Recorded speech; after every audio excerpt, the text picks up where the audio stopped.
যারা 34+15 49 বছর ধরে শুধু রাজনীতি আর চুরি ছাড়া কিছু করেননি, দয়া করে আজকে যে 44,000 শিক্ষার্থীকে খাওয়ার আমরা দিলাম, সোমবার দিন পারলে একবার আপনারা গিয়েও একটু স্বাদ নিয়ে আসবেন খাওয়ারটা কেমন হলো, তাহলেই বুঝতে পারবেন পরিবর্তনটা শুধু ঝান্ডার হয়নি, পরিবর্তনটা শুধু দলের হয়নি, পরিবর্তনটা শুধু মুখের হয়নি, পরিবর্তনটা শুধু নামের ব্যক্তির হয়নি, পরিবর্তনটা ব্যবস্থারও হয়েছে। এই শহরের অনেকগুলি সরকারি প্রাথমিক এবং উচ্চ প্রাথমিক বিদ্যালয় আমাদের আজকের যে মিড ডে মিলের পৌষ্টিক আহার অন্নামৃত ফাউন্ডেশন তথা ইসকন দ্বারা পরিচালিত বিতরণ শুরু হয়ে গেছে। যারা আজকের এই কর্মসূচিতে আমার অতি প্রিয়, আমাদের আগামী প্রজন্মের ভবিষ্যৎ সুকোমলমতি ছাত্রছাত্রীরা এই পৌষ্টিক শুদ্ধ সাত্বিক আহার গ্রহণ করলেন, তাদের সকলের প্রতি আমার ভালোবাসা এবং শুভাশিস থাকলো। আমাদের এই ব্যবস্থা নিয়ে ইতিমধ্যে ইসকনের পক্ষ থেকে এবং রাজ্য সরকারের পক্ষ থেকে মুখ্য সচিব মহোদয় বক্তব্য রেখেছেন। একটি লঘু ফিল্মের মাধ্যমে আপনারা পুরো প্রক্রিয়া দেখেছেন এবং তারা কিভাবে অত্যন্ত সুন্দর স্বচ্ছতার সঙ্গে তাদের যে সেবাভাব তার মধ্য দিয়ে এই কর্মসূচিতে রাজ্য সরকারের সঙ্গে যুক্ত হয়েছেন, সেটা আমাদের দেখিয়েছেন। আমি বিশেষ করে দয়ারাম প্রভু এবং যুধিষ্ঠির প্রভু সহ আমাদের শ্রীলা প্রভুপদের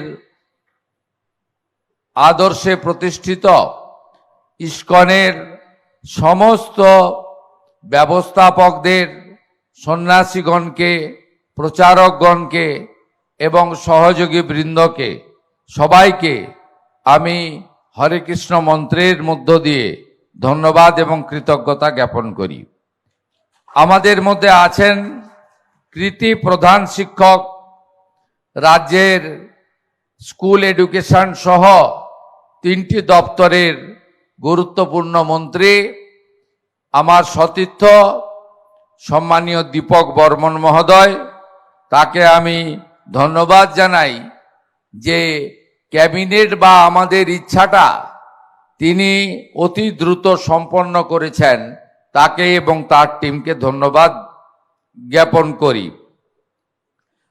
আমাদের মধ্যে রাষ্ট্রমন্ত্রী শিক্ষাবিদ কৌশিক চৌধুরী মহোদয় রয়েছেন, তাকেও ধন্যবাদ। আমাদের মুখ্য সচিব মনোজ আগরওয়ালজি রয়েছেন। আমাদের সরকারের ইচ্ছা, ক্যাবিনেটের সিদ্ধান্ত, বাজেটের ঘোষণা তিনি তার আধিকারিকদের নিয়ে দ্রুত সরকারি নিয়মের মধ্যে পূরণ করেছেন, তাকে বিশেষভাবে ধন্যবাদ। মুখ্যমন্ত্রীর পরামর্শদাতা আইএস ডক্টর সুব্রত গুপ্ত আছেন। আমাদের শিক্ষা দপ্তরের সমস্ত বিভাগেরই যিনি প্রধান সচিব এসিএস পদমর্যাদার বিনোদ কুমারজি রয়েছেন। আমাদের বিধায়ক, আমাদের রাষ্ট্রমন্ত্রী ইউডিএমএ আমাদের উমেশ রায়জি এসেছেন, তাকেও ধন্যবাদ। তিনি একটু বিলম্বে পৌঁছেছেন, আমি তাকেও ধন্যবাদ জ্ঞাপন করি। আমার দুজন ভাতৃপ্রতিম বিধায়ক রয়েছেন, মাননীয় সৌরভ সিকদার এবং মাননীয় তরুণজ্যোতি তেওয়ারি। অত্যন্ত লড়াকু, পরিশ্রমী, উজ্জ্বল ভবিষ্যৎময় আমার তরুণ সাথী, তাদের ধন্যবাদ। আমাদের মধ্যে উপবিষ্ট আছেন কলকাতা মিউনিসিপ্যাল কর্পোরেশনের প্রশাসক তথা কমিশনার শ্রীমতী স্মিতা পান্ডে আইএস মহোদয়া এবং যাদের দুজনের নাম না বললে আমার মনে হয় আজকের কর্মসূচি অসম্পূর্ণ থেকে যাবে, আইএস বিভু গোয়েল এবং মাননীয়া পারমিতা রায় মহোদয়া আধিকারিক, এরা দুজন কিন্তু যথাসময়ে এই বিষয়টাকে সম্পূর্ণ কার্যকর করেছেন এবং সম্মানিত মঞ্চ। বিষয়টা আপনারা জেনে গেছেন, এটি একটি আমাদের আধুনিক এবং অত্যন্ত প্রয়োজনীয় উদ্যোগ। কারণ আমরা মনে করি যে এই পিএম পোষণ যোজনার অন্তর্ভুক্ত এই পৌষ্টিক খাদ্য প্রদানের মধ্য দিয়ে আমাদের যে সমস্ত ছাত্রছাত্রীরা তারা সরকার এবং সরকার পোষিত বিদ্যালয়ে যায়, তাদেরকে সম্পূর্ণভাবে তাদেরকে স্কুলমুখী করা এবং তাদের প্রয়োজনীয় মানব সম্পদের পরিপূর্ণ বিকাশের ক্ষেত্রে এটি একটি উল্লেখযোগ্য অবদান।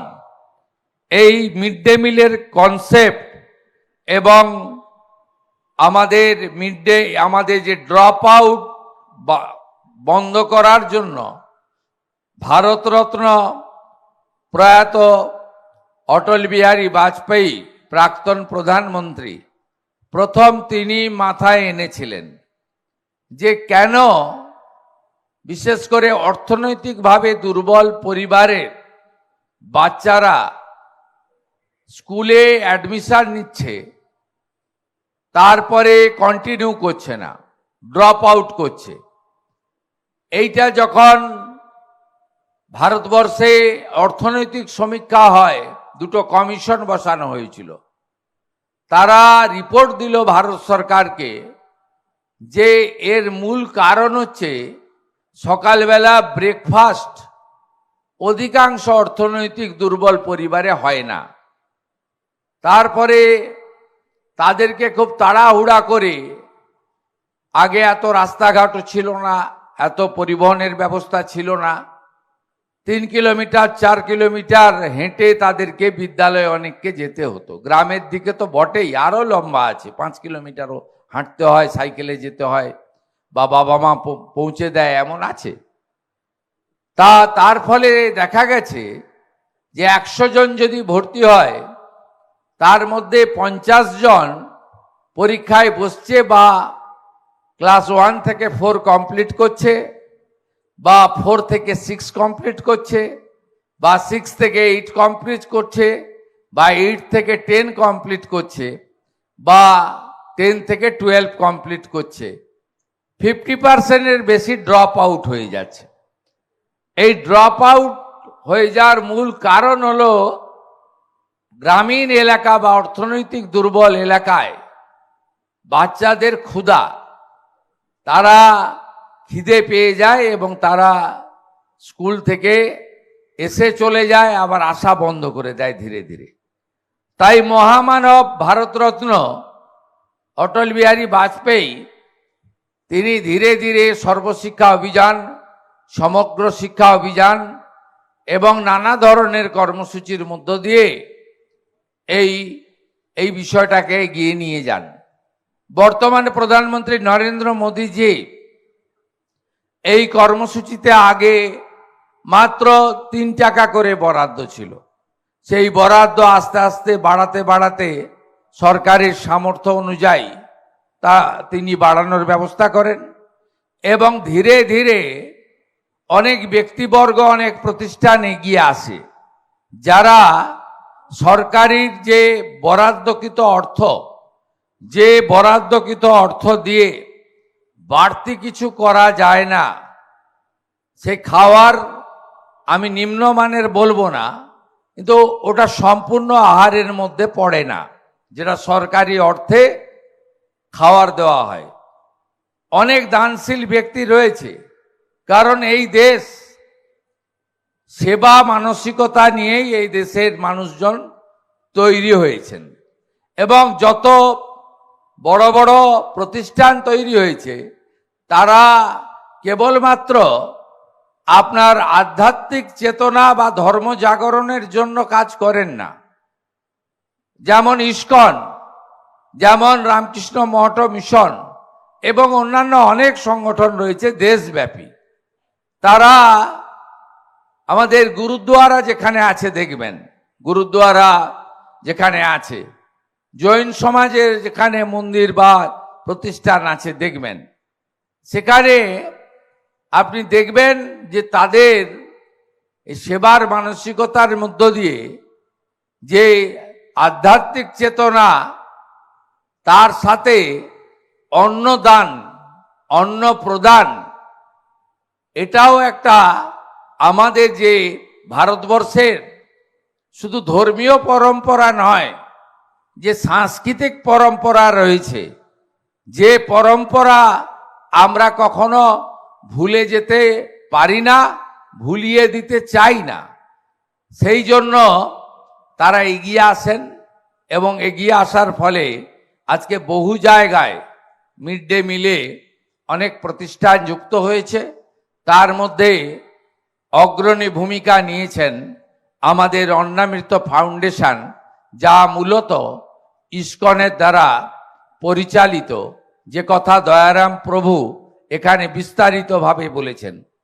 এটি নতুন নয়, ভারতবর্ষের বহু রাজ্যে এই অন্নামৃত ফাউন্ডেশন তথা ইস্কন সরকারের সামান্য অর্থ, দানশীল মানুষদের সাহায্য এবং বহু শিল্প প্রতিষ্ঠান, কর্পোরেট সফল বিজনেসম্যান তাদের কর্পোরেট সোশ্যাল রেসপন্সিবিলিটি CSR এর মধ্যে তারাও এগিয়ে এসেছেন এই প্রতিষ্ঠানকে সাহায্য করে উন্নত মানের পৌষ্টিক সুষম আহার বিতরণ করার কাজ করার জন্য।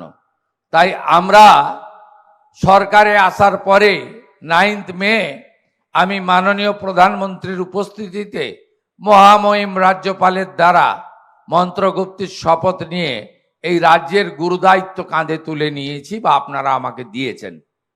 আমি 11 মে প্রথম সচিবালয়ে যাওয়ার পরে আমি এই বিষয়ে চিন্তা ভাবনা করি এবং যুধিষ্ঠির প্রভুর নেতৃত্বে একটি টিম তারা সচিবালয়ে আসেন। আমি মুখ্য সচিব, অর্থ সচিব, শিক্ষা সচিব, পরবর্তীকালে শিক্ষামন্ত্রী তারাও দায়িত্বভার গ্রহণ করেন। করার পরে আমরা এই বিষয়ে চূড়ান্ত সিদ্ধান্ত নিই, ক্যাবিনেটে ঘোষণা, বাজেটে ঘোষণা হয়, ক্যাবিনেট অনুমোদন দেয়। আজকে আমরা তার শুভারম্ভ ঘটালাম। আজকে 1 আগস্ট 2026 কলকাতা পৌর এলাকা তথা কর্পোরেশন এলাকার প্রাক প্রাথমিক থেকে উচ্চ প্রাথমিক স্তরে 500টি বিদ্যালয়ে 44,000 শিক্ষার্থীকে আজকে থেকে পুষ্টিকর মধ্যাহ্ন ভোজন পরিবেশনের কর্ম শুরু করা হলো, শুভ কর্মসূচি। এবং আগামী 3 মাসের মধ্যে এই পরিষেবা সম্প্রসারিত হয়ে 2.5 লক্ষ শিক্ষার্থীর কাছে পৌঁছে দেওয়া হবে। এবং ইতিমধ্যে যে লঘু ফিল্ম আপনারা দেখেছেন, সেখানে এখানে সবজি আসা থেকে শুরু করে চাল ডাল থেকে মেগা কিচেন এবং পরবর্তীকালে অত্যন্ত পরিচ্ছন্নতার সঙ্গে তারা যেভাবে শুদ্ধ আহার গাড়ি করে বিদ্যালয়গুলোতে পৌঁছে দেওয়ার ব্যবস্থা করেছেন এবং ট্যাগ লাগিয়ে, অর্থাৎ খাদ্য নিরাপত্তা সুনিশ্চিত করে, এটা আপনারা সকলে দেখেছেন। সেই কথাগুলি আমি আর নতুন করে আমি উল্লেখ করতে চাই না। তাদের যে রাজ্য সরকারের সঙ্গে চুক্তি হয়েছে বা যে কমিটমেন্ট তারা করেছেন, আমাদের মিড ডে মিলে আমাদের যে বরাদ্দ রয়েছে, অর্থাৎ আপনারা জানেন যে প্রাথমিকে 6 টাকা 78 পয়সা ছিল, বর্তমান সরকার আমরা সেটা বাড়িয়ে 10 টাকা করেছি। আপার প্রাইমারি এবং অন্যান্য ক্ষেত্রে 10 টাকা ছিল, সেটা সমতুলই করেছি। কিন্তু এটা দিয়ে এই যে মেনু ওনারা দিয়েছেন, এই মেনু হয় না। প্রচুর দাতারা বসে আছেন। আমি শুনেছি এখানে যে ব্যবস্থাপনা হয়েছে, এই ব্যবস্থাপনা গাড়ি বা অন্যান্য ক্ষেত্রে আপনাদের মধ্যে থেকেও কেউ আপনারা ইসকনকে আপনারা সহযোগিতা করেছেন। এটা দান বলবো না, এটা আপনারা কর্তব্য করেছেন। হুঁশ যার আছে সেই হলো মানুষ, আর হুঁশযুক্ত মানুষই এই কাজগুলো করে। এটাই আমাদের দেশের পরম্পরা এবং এটাই ভারতীয় সংস্কৃতি। আমাদের প্রধানমন্ত্রী সবসময় বলেন যে কথা আমি আত্মস্থ করেছি তার কাছ থেকে, বিকাশ ভি হোগা বিরাসত ভি হোগা। অর্থাৎ শুধু বিকাশ নয়, ঐতিহ্য সংস্কৃতি আমাদের রক্ষা করতেই হবে। তাই অন্নদান, অন্ন বিতরণ এবং সুকোমলমতি ভবিষ্যতের হাতে একটি সুন্দর পৌষ্টিক খাবার তুলে দিয়ে ম্যাল নিউট্রিশন অর্থাৎ আমাদের স্বাস্থ্য ব্যবস্থাতেও যে ত্রুটি রয়েছে, এটাও আমরা আগামী দিনে বেরিয়ে আসতে পারবো। এর একটা বহুমুখী সুফল রয়েছে, যে সুফল আগামী দিনে আমাদের সরকারি বিদ্যালয়ে যাওয়া ছাত্রছাত্রীরা পাবেন। কারণ অর্থশালী লোকেরা তারা কিন্তু সরকারি বিদ্যালয়ে খুব একটা পাঠান বলে আমার জানা নেই। তারা সমস্ত দিল্লি বোর্ডের স্কুল, প্রাইভেট স্কুল এবং অনেক উচ্চমানের বিদ্যালয়ে পাঠান। তাই মধ্যবিত্ত, নিম্নবিত্ত, আর্থিকভাবে দুর্বল তারা এর থেকে সরাসরি উপকৃত হবেন। মেনু হিসেবে তারা আমাকে যেটা দিয়েছেন, এটাতে অবলিক দেওয়া আছে, তিনটে একসঙ্গে ধরবেন না। ভাত, খিচুড়ি, পোলাও, পনির অবলিক ছানা, সয়াবিন অবলিক মরশুমি সবজি অবলিক বাদাম, মিষ্টি অবলিক মরশুমি ফল, এটা তারা দেবেন। কারণ ইসকন একটি আধ্যাত্মিক সংবিধান দিয়ে গেছে, তারা কিছু না জেনে, আরে আপনারা তো চাইলে স্কুল শিক্ষামন্ত্রীর সঙ্গে কথা বলতে, তাহলে আপনারা আধিকারিকদের সঙ্গে কথা বলতে পারেন। যদি নাও পারেন, সরাসরি ইসকনে গিয়ে যোগাযোগ করতে পারেন যে আপনাদের সঙ্গে কি চুক্তি হয়েছে। প্রথম থেকেই আন্ডা আন্ডা আন্ডা করে মিছিল বের করে ফেললেন। আমরা যেমন ইসকনের সাত্ত্বিক আহারকে গ্রহণ করেছি, তাদের যে একটি নিজস্ব আনকম্প্রোমাইজ রীতিনীতি রয়েছে, যেটাতে তারা সমঝোতা করেন না, আমরা করতেও বলবো না। তার বাইরেও আমরা উড়িষ্যাতে আমাদের টিম পাঠিয়েছিলাম।